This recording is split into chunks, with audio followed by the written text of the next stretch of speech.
privilégio, uma alegria poder recebê-lo nessa noite. Fique à vontade, que eu tenho certeza que ninguém vai deixar ou vai sair daqui por causa do horário, né? Então, não precisa diminuir mensagem, não precisa se preocupar com nada.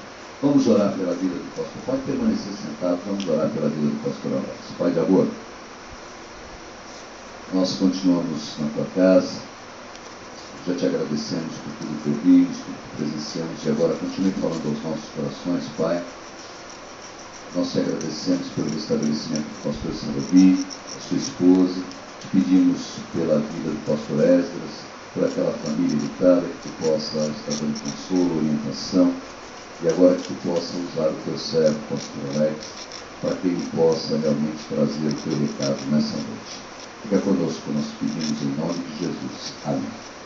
Antes de passar a palavra, esse carnê que você recebeu já o boleto já é o carnê para pagamento. É só você preencher a primeira via, destacar, entregar para o pessoal da Junta de Missões Nacionais, você já pode levar e já começar a fazer as contribuições. Obrigado, pastor Adilson. Graça e paz, irmãos. Uma honra, né? Estar aqui é uma alegria. É uma responsabilidade muito grande. Sou o pastor Alex Jornura, atualmente pastoreio a Igreja Batista Paulistana, igreja que fica lá no centro da cidade de São Paulo, no bairro da Aclimação. A igreja completou no ano passado 86 anos de organização.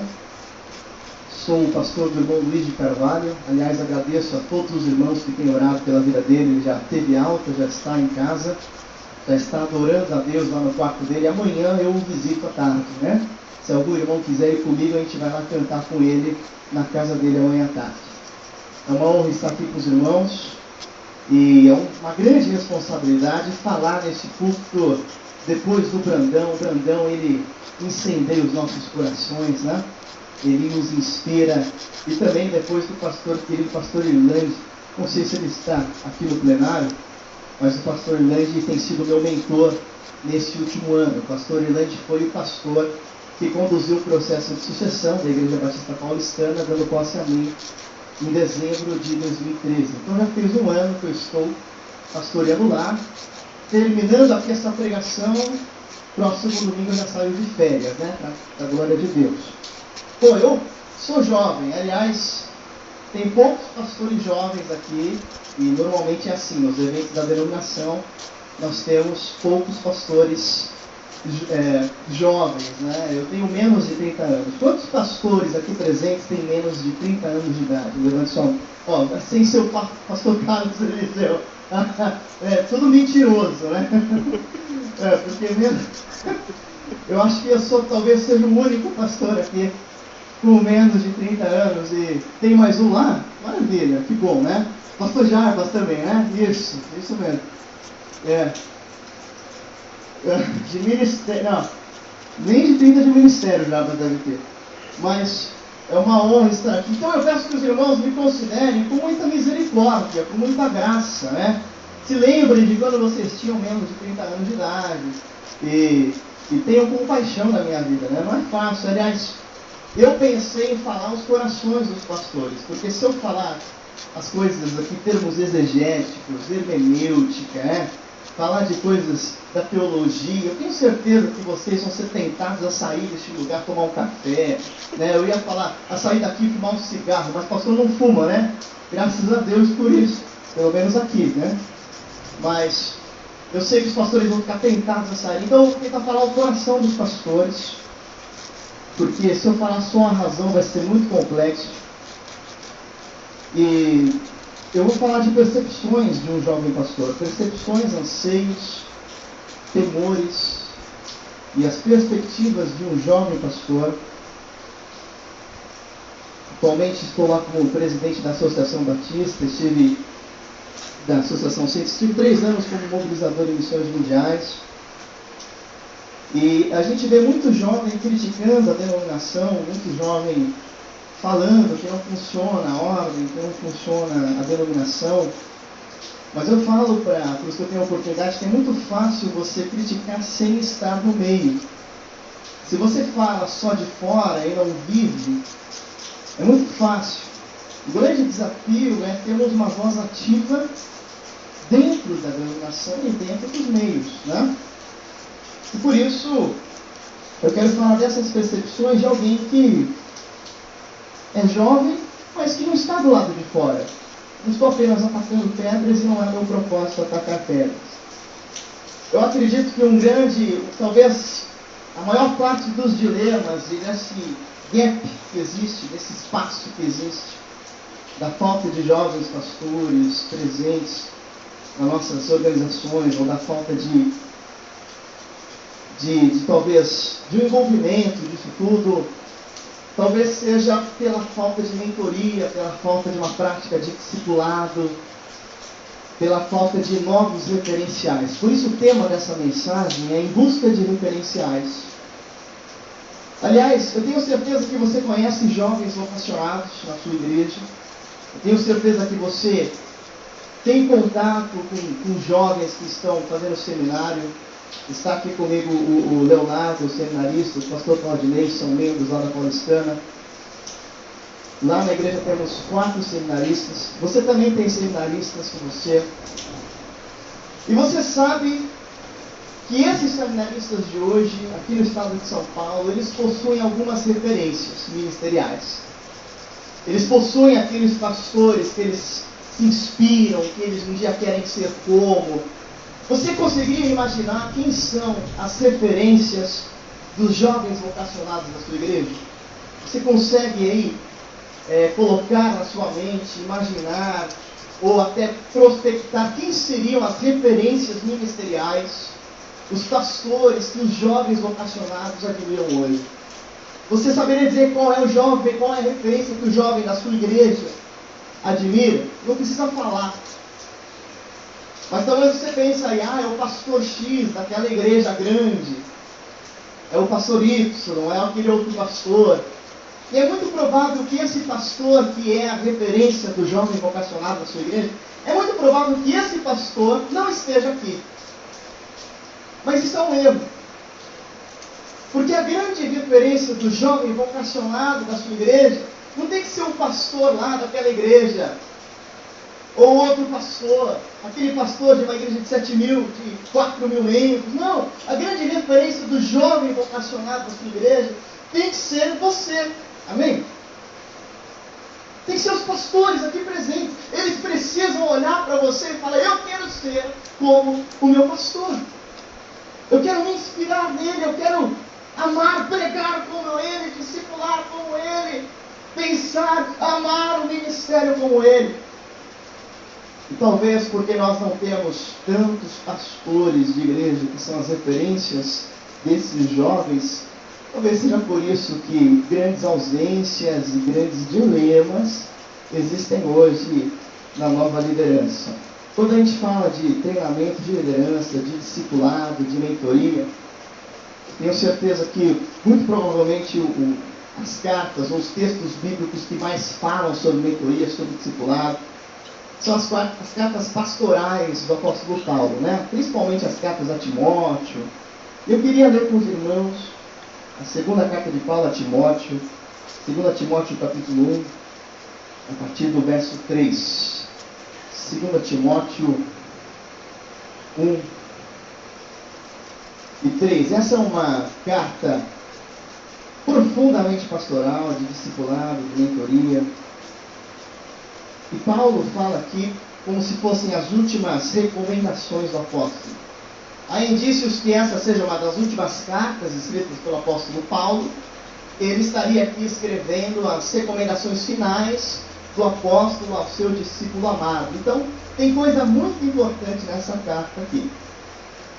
2 Timóteo capítulo 1, a partir do verso 3, Paulo escreve o seguinte: dou graças a Deus a quem sirvo com a consciência limpa, como serviram os meus antepassados, ao lembrar-me constantemente de você, noite e dia, em minhas orações.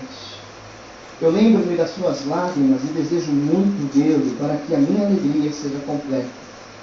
Recordo-me da sua fé não fingida, que primeiro habitou em sua avó Lloyd, em sua mãe, Eunice, e eu estou convencido de que também habita em você. Por essa razão, eu torno a lembrar-me que mantenha viva a chama do dom de Deus que está em você, mediante a imposição das minhas mãos, pois Deus não nos deu um espírito de covardia, mas de poder, de amor e de equilíbrio.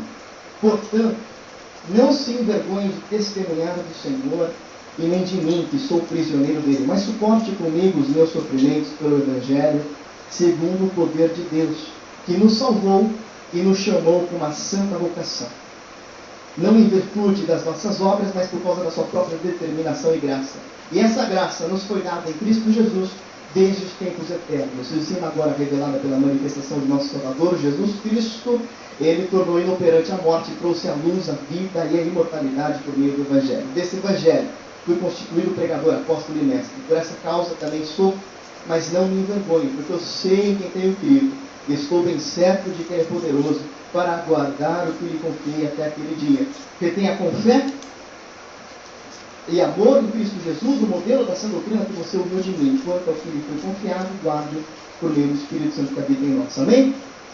Obrigado, Deus, pela tua palavra. Continua a falar conosco. Você já falou profundamente. Que teu Espírito Santo toque em nossos corações, fale o que o Senhor deseja falar, que haja mais de ti e menos de mim, para a glória do Senhor, em nome de Jesus. Amém. Queridos irmãos, a mentoria espiritual relevante, ela só ocorre mediante a iniciativa de líderes que mantêm viva a chama da vocação. De que forma? Numa atuação segura, cheia de poder, amor e automoderação com seus liderados. O tema hoje é em busca de referenciais. Gerarmos e sermos referências de inspiração. Mas isso só acontece quando há iniciativa de líderes, quando há manutenção da chama da vocação e quando há uma atuação da sua liderança com segurança. E essa segurança é expressa em poder, em amor, em moderação. Eu vejo aqui nessa carta de Paulo algumas recomendações ao seu discípulo Timóteo do que seria uma verdadeira referência ministerial estabelecida e como isso pode acontecer hoje. Primeira recomendação do apóstolo Paulo é manter a iniciativa da mentoria e do discipulado. Sem referências é muito difícil sermos e fazermos referências. Se nós não tivermos referências para nós, é muito complicado e complexo que isso continue. Diz John Maxwell, líderes que juntam seguidores gastam o seu tempo, enquanto líderes que preparam líderes investem o seu tempo. Um teólogo chamado Burke escreve: ninguém pode vir a ser um exemplo sem ter diante de si exemplos. É interessante que na administração existe um conceito que é o princípio de Pareto, que afirma o seguinte: 20% das pessoas de uma organização são responsáveis por 80% ou mais da produtividade dessa organização, enquanto os outros 80% são apenas consumidores. A ideia é que 20% trabalham pelos 80% ou pelos 100% finais. E é muito interessante como isso também se reflete nas igrejas e nas organizações denominacionais. Parece que sempre é aquele grupinho, é aquele 20% que trabalha, que dá o máximo, que está à frente dos projetos, que lidera os departamentos, que lidera as comissões, que lidera os comitês. Aqueles 20% é aqueles que você pode contar, e tem sempre os 80% de consumidores, de pessoas que só querem lá receber. Isso acontece em toda organização social humana, acontece na igreja, acontece na ordem de pastores, acontece também na denominação. O grande problema é que nós, como líderes e pastores, temos a tendência de gastar o nosso tempo naqueles 80% que só consomem e dão trabalho, e nos esquecemos dos 20% produtivos, que frutificam, que inspiram e que lideram outras pessoas. Porque a gente acha que aqueles 20% que são bons não precisam do nosso cuidado, não precisam do nosso investimento, não precisam da nossa atenção, não precisam da nossa capacitação. Quem precisa da visita, quem precisa lá do aconselhamento, quem precisa daquela oração, daquele investimento, é sempre aqueles 80% que só nos consomem. E a gente confunde muito o que é demanda e o que é prioridade. Há muitos pastores vivendo em detrimento das suas demandas ministeriais e se esquecem do porquê foram chamados. E se esquecem de fazerem discípulos, e se esquecem de treinarem, de capacitarem pessoas. O que acontece? O que acontece é óbvio, né? A igreja não se desenvolve, a igreja não cresce, a igreja fica sempre dependente. Quanto tempo você já investiu naquela ovelha problemática que não te apoia, que não entra com você na sua visão, que não entra com você nos seus projetos, que sempre tem resistência a você? E quanto tempo você já investiu nele? E quanto tempo você está investindo naquele jovem que está com você, que acredita em você, que se inspira por você? Quantos cafés você já tomou com esse jovem? Quantos almoços você já fez com esse jovem lá no seu trabalho? Quantas vezes você já viajou com esse jovem? Mas aquele membro que só dá problema, você está toda semana lá. Isso faz com que o teu cabelo comece a cair, né, Adilson? Com certeza, né? O cabelo fica branco, porque a gente vai sendo consumido. O apóstolo Paulo escreve na sua carta, 2 Timóteo 1,3: dou graças a Deus, a quem sirvo com consciência limpa, como serviram os meus antepassados ao lembrar-me constantemente de você. E no verso 13 ele diz: retenha com fé e amor em Cristo Jesus o modelo da sã doutrina que você ouviu em mim. É interessante que Paulo, ele tinha na sua mente o exemplo dos seus antepassados, e agora Paulo se porta como inspiração, modelo e exemplo para Timóteo. Paulo é quem toma a iniciativa de caminhar com Timóteo. Quando que a história de Timóteo com Paulo começa? É lá em Atos capítulo 16, versos 1 a 3, na cidade de Listra. Então diz lá Lucas, no livro de Atos capítulo 16, que Paulo estava numa das suas viagens missionárias, e na cidade de Listra ele encontra um jovem chamado Timóteo, não é? E aí ele toma a iniciativa. Diz aí, ó, Atos 16, verso 1 a 3. Chegou a Derbe e depois a Listra, onde vivia um discípulo chamado Timóteo. A sua mãe era uma judia convertida e seu pai era grego. Os irmãos de Listra e Icônio davam bom testemunho dele.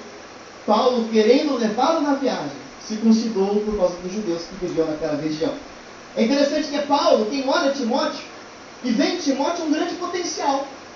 Paulo estava viajando, ele encontra lá um jovem convertido, um jovem discípulo que era Timóteo, e ele pensa assim: esse jovem vale a pena investir. Ele faz questão de levar Timóteo com ele. Ele para a equipe toda dele lá, devia estar Lucas com ele, Barnabé. Ele fala assim: agora vamos levar esse jovem Timóteo porque vale a pena investir nele. A iniciativa do investimento foi de Paulo, porque ele tinha os olhares abertos, os ouvidos atentos, o coração predisposto a discipular, a inspirar, a ser referência, a capacitar aqueles jovens.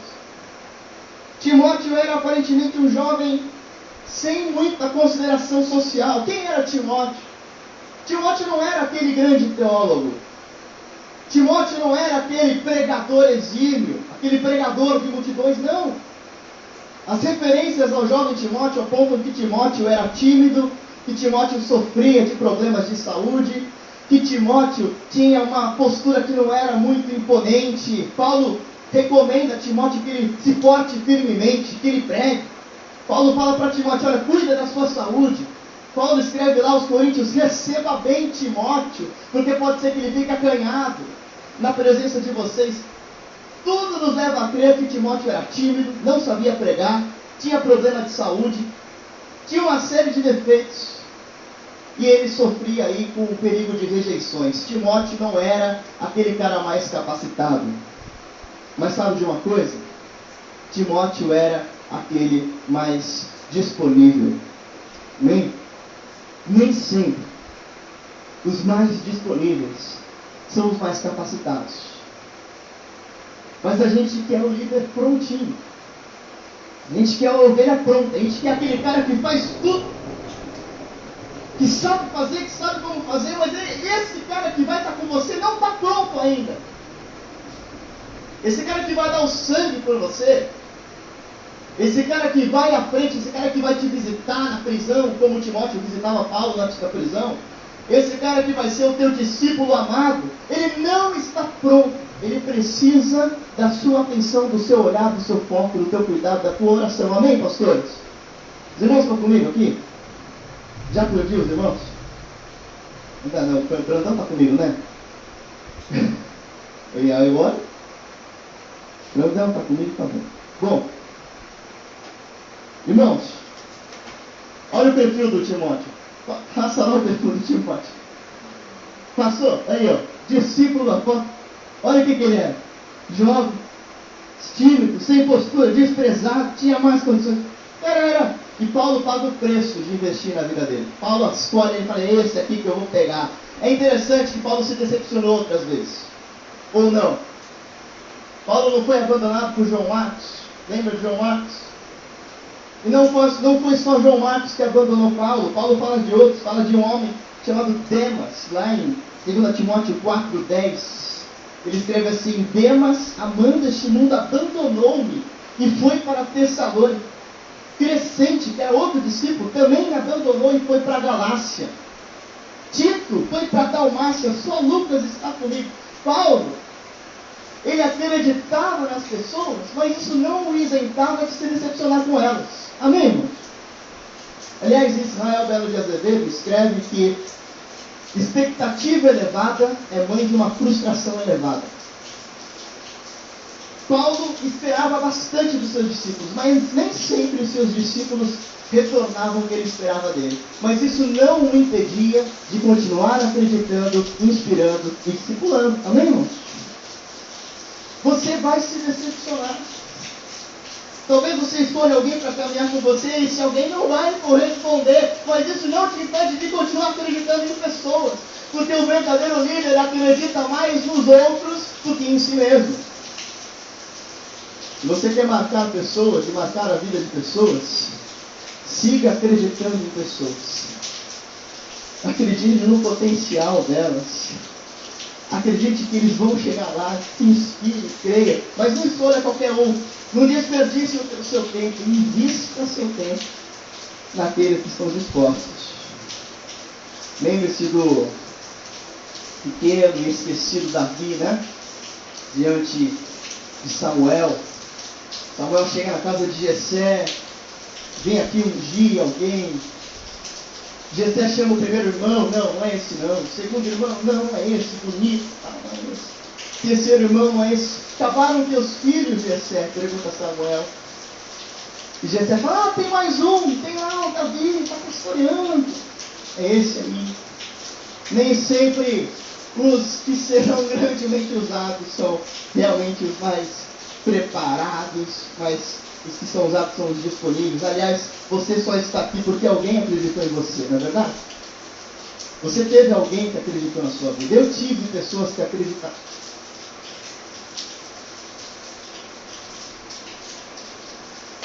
Estaram em mim. Eu tenho falado para os meus discípulos na Paulistana que o discipulado e a mentoria não é uma opção. É um valor inegociável. Você não pode optar por ser mentoriado. Você precisa ser mentoriado. Cristianismo não existe sem discipulado.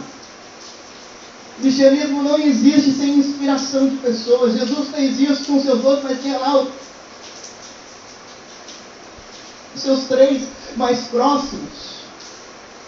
Se nós queremos ocupar lideranças ministeriais, é impossível fazer isso sem sermos mentoreados. Na minha turma de seminário é muito provável que pouquíssimos estejam exercendo o ministério, porque pouquíssimos eram mentoreados por alguém. Eu tive o privilégio de ter um mentor no meu seminário, o pastor Neilson. Depois eu tive outro mentor, o pastor Adilson Santos, da Junta. Depois caminhei esse último ano com o pastor Irlande.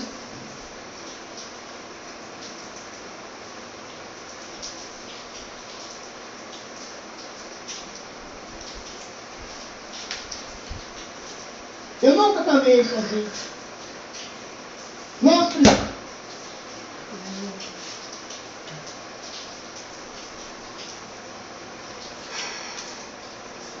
precisamos de referências nas nossas vidas. Ah, mas nem todo pastor está disponível para mentorear. Mas você também precisa estar disponível para ser mentoreado. Amém? Você já tem alguém que está orando por você? Tem alguém que ora por você todos os dias? Ao qual você chora, ao qual você conversa as suas crises? Ao qual você pede conselhos? Não é só para o jovem, não. É um valor. Invista em novos líderes em potencial, os quais nem sempre serão os mais capacitados, mas serão os mais disponíveis. Segundo princípio, segunda recomendação de Paulo é manter uma memória viva da essência da vocação. Aí eu pergunto para os irmãos, você se lembra do dia em que você entendeu que era chamado? Eu não sei qual que é a sua visão sobre o chamado ou sobre a chamada ministerial, mas de alguma forma você que está aqui entendeu que Deus te chamou. Você se lembra de quando você entendeu que Deus te chamou? Você se lembra onde você estava? Você se lembra o que estava no teu coração? Qual era o sentimento que ardia no teu coração? Você se lembra quem foi o pastor, o missionário, o pregador que pregou e fez aquele apelo?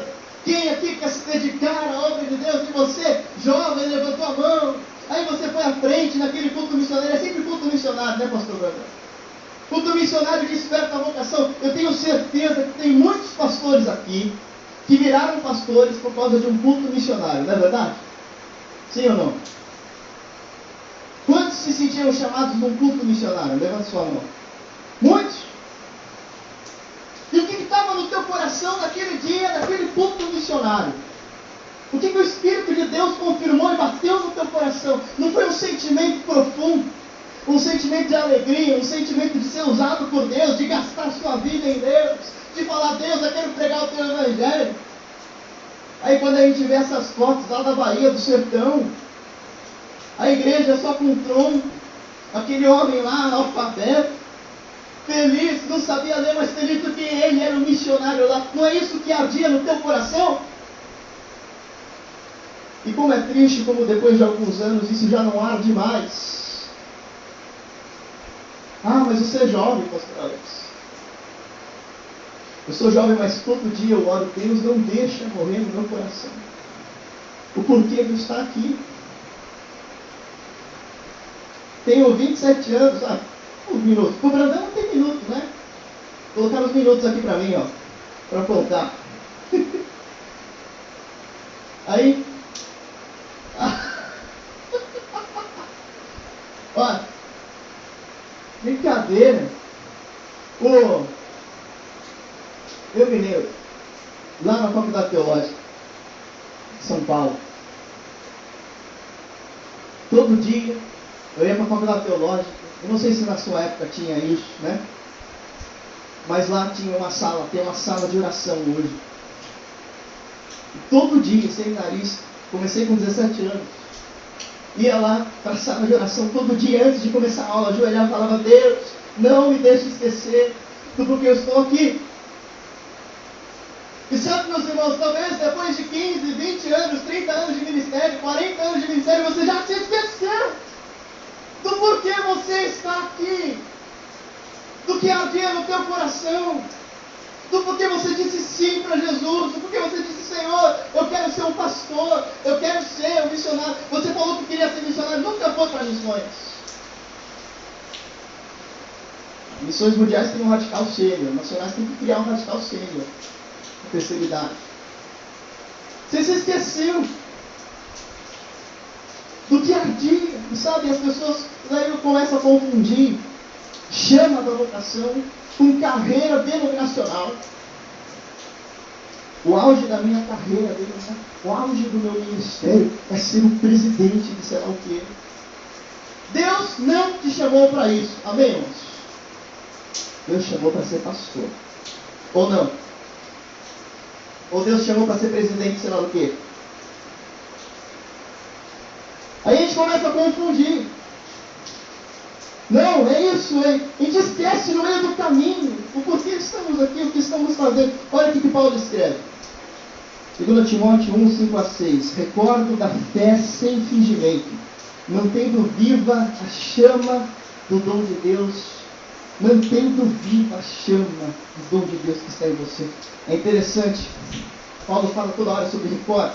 Se lembre, mantenha viva, se lembre.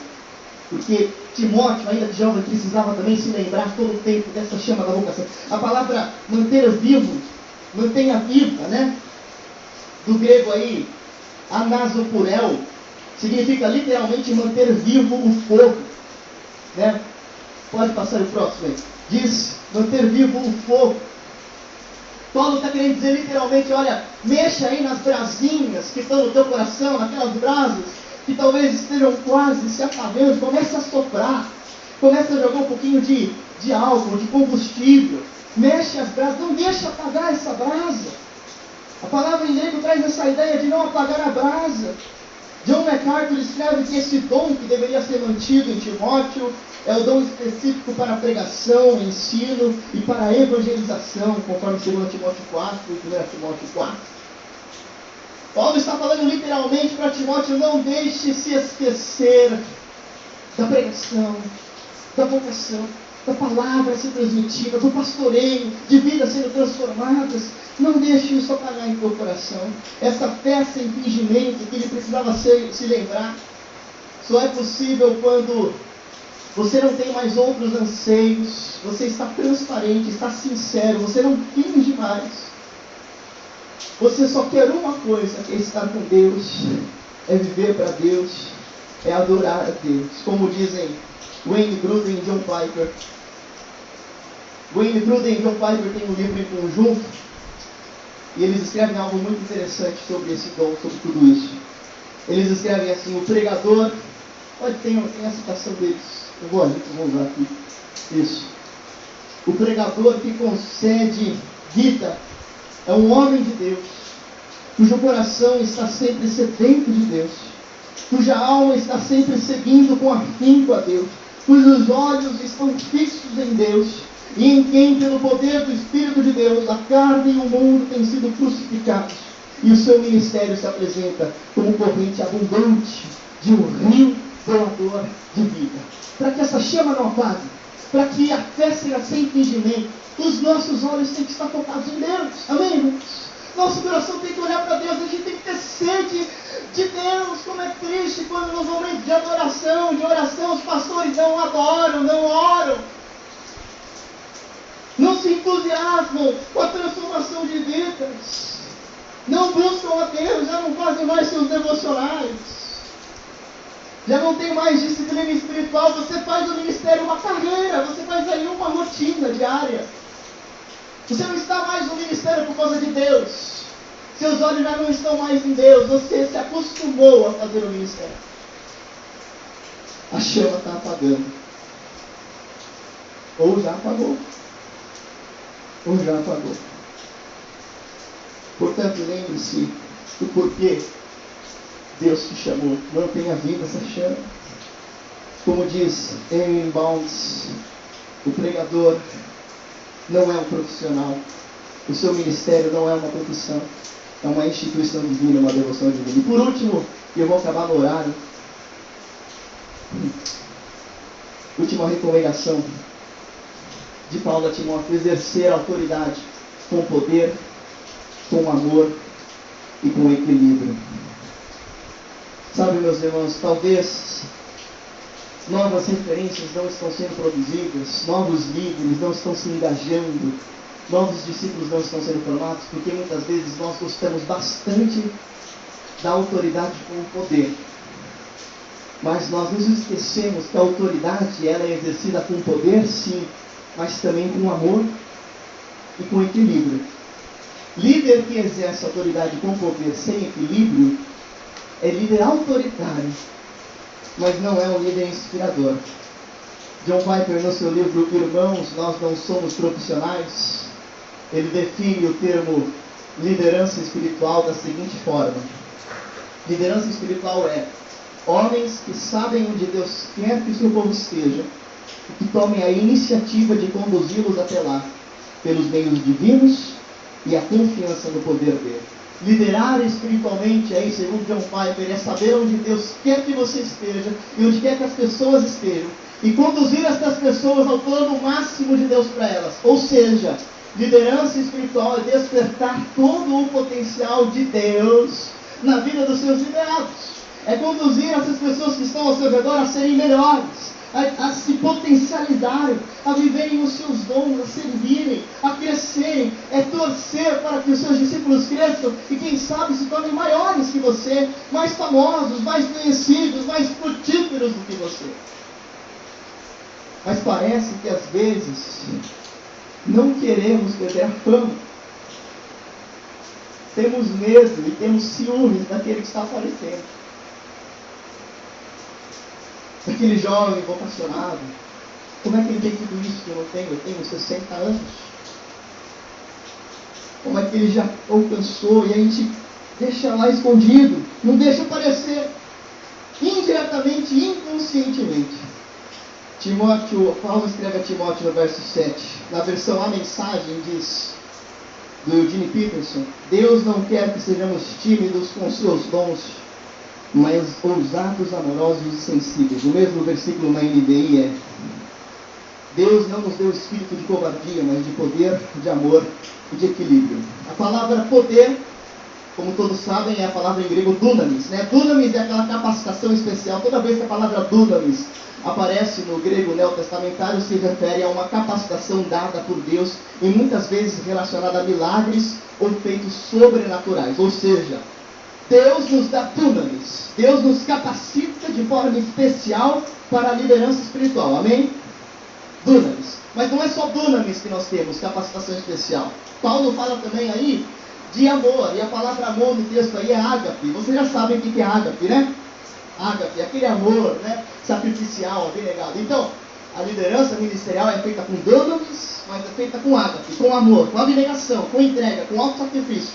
Mas tem mais uma terceira coisa aí que Paulo escreve para Timóteo. É dunamis, é ágape e é também automoderação ou sensibilidade.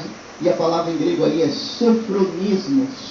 E sofronismos pode ser traduzida literalmente como uma demonstração, a estabilidade de mente, a moderação e ao o quê?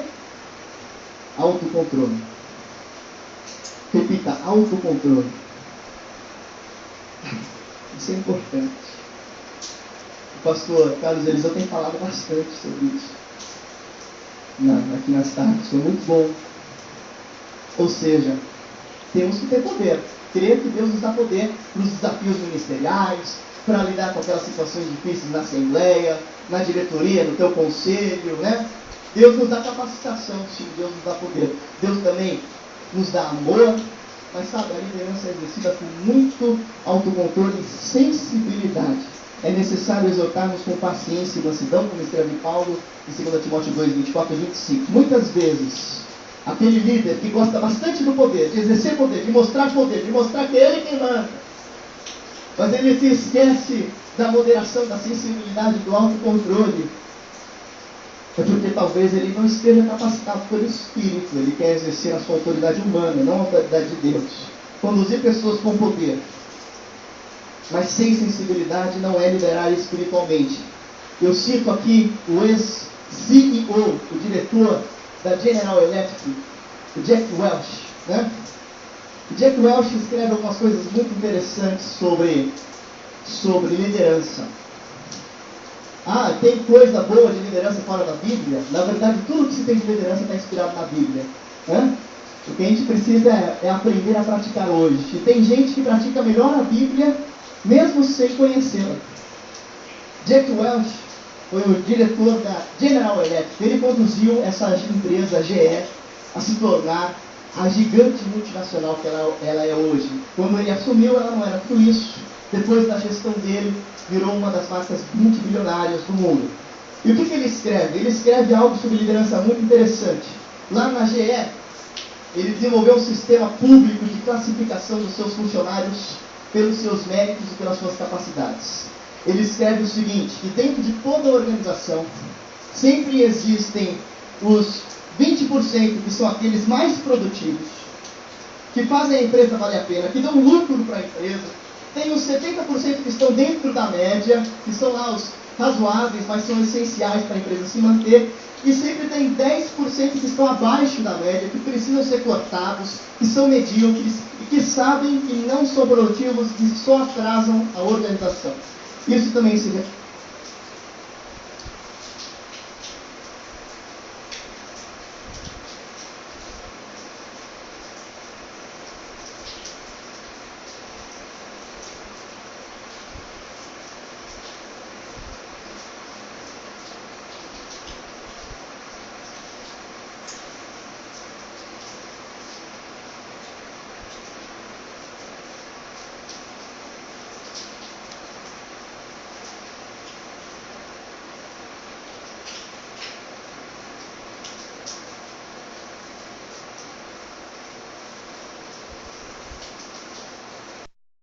dirigido aos atuais e futuros obreiros, caso, resumindo para vocês, para os irmãos e para mim, isso só vai acontecer quando a iniciativa e a perseverança no discipulado de jovens vocacionados forem priorizados. Quando você colocar o teu olhar, a prioridade, investir 80% do seu tempo em capacitação de jovens. As demandas sempre existirão, mas se você não se tocar nas prioridades, você não vai viver o que Deus quer que você viva e vai ficar frustrado no ministério. Invista nas prioridades. E para mim, prioridade é ide e fazer o quê? Mas não é para mim, né? Fui eu que disse isso? Quem disse? Os irmãos já dormiram? Estão comigo? Jesus disse isso, isso é prioridade nas Escrituras. Não faça de tudo e se esqueça de fazer discípulos. Não, invista seu tempo em fazer discípulos. Amém, irmão? Segunda coisa, tem que manter a chama viva da vocação. Uma fé sincera, focada em Deus. Lembre-se do teu chamado. E terceiro, os atuais líderes precisam atuar com segurança nas suas posições, agindo com a capacitação de Deus, com amor e automoderação. As referências bibliográficas aí para os irmãos, se quiserem consultar os textos pesquisados para esta mensagem. Abaixe sua cabeça, nós